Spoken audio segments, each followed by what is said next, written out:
A young man was beaten so badly he could barely stand, yet he kept swinging his fists and charging forward. He was knocked down again, but no matter how many times he fell, he always got back up. At this moment, a soldier reached out to help, and the bullies ran away. Yes, this young man is named Steve. His biggest dream is to become a soldier, but his matchstick-like frame and numerous chronic illnesses make it impossible to achieve his dream.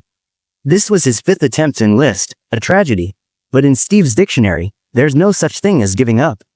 He forged enlistment documents again and went to the medical examination, but Dr. Kim pulled out his previous files and asked why his birthplace was different each time. These words completely changed Steve's life. Dr. Kim made an exception and approved his enlistment application, but with Steve's physical condition, standing out here was as hard as climbing a mountain. The selection day came quickly, but Steve still hadn't made any progress. The general couldn't understand why Dr. Kim would choose such a matchstick man. To test Steve, he threw a grenade into the training crowd, but after waiting a long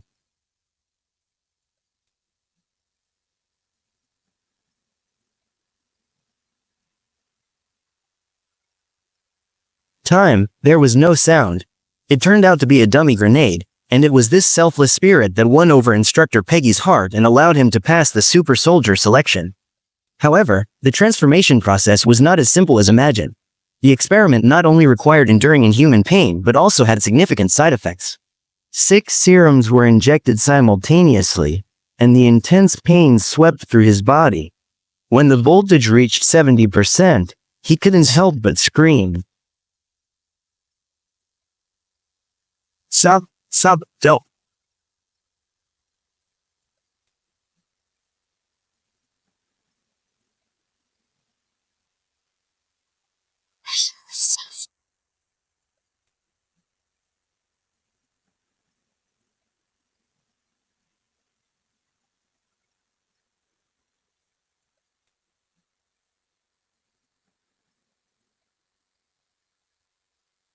100%. As the hatch opened, Steve stood tall at 6'2" with dreamlike muscles.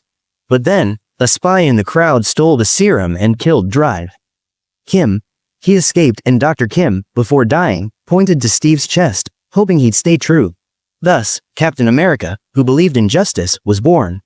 Now, his speed and strength surpass human limits. With his physique, he caught the spy. As the spy tried to fight back, he was kicked down, and the serum broke. Captain America was about to interrogate him, but the spy swallowed poison, saying, "Hail Hydra." It turns out Hydra's leader, Red Skull, was also enhanced by the serum, amplifying his evil. By chance, he got the cosmic cube and used its power to make super weapons. To counter this, the military planned a super army. But without the serum, the super soldier plan failed, and Captain America was sidelined.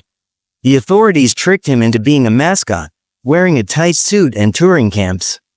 Until he learned that hundreds of comrades, including his friend Bucky, were captured. He decided to infiltrate the enemy camp alone, overcoming obstacles. Steve led hundreds of POWs back safely and seized many super weapons. This feat earned him the general's approval and established his reputation. He then formed a special task force and got a vibranium shield from near Iron Man, preparing to destroy other weapon factories. But during a mission, the enemy caught them off guard. Bucky picked up a shield to defend but was shot by a super soldier and fell into a bottomless pit. In the end, the team only captured Dr. Zola and learned some final details about Hydra's plan to conquer the world. Captain America rode a tank into Hydra's territory alone. After completing the mission, he didn't retreat and was eventually captured. Suddenly, outside, the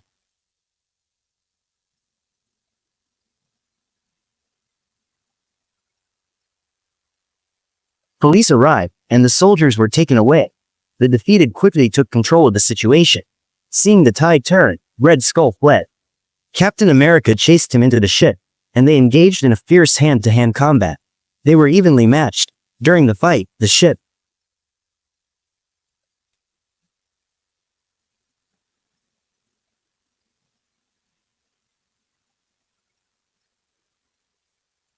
was damaged and began to plummet.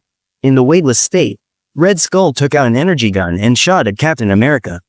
Captain America threw his shield, knocking Red Skull down. This strike also knocked out the Cosmic Cube. Red Skull tried to use the cube to enhance himself but was consumed by it. As the energy column dissipated, the cube fell into the sea. At this moment, the ship was out of control, heading towards the city. To prevent more casualties, Captain America steered the ship straight into the sea. Choosing to sacrifice himself, Steve and the ship plunged into the Arctic Ocean. After an unknown period, Steve slowly opened his eyes.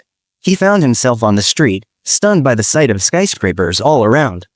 At this moment, S.H.I.E.L.D. Director Nick Fury appeared before him, telling him he had been asleep for 70 years and the war had long ended. Steve stood in this unfamiliar new era, filled with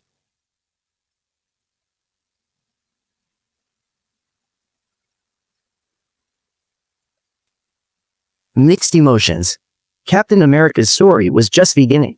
In the future Marvel Cinematic Universe, he will fight alongside many heroes to protect the world.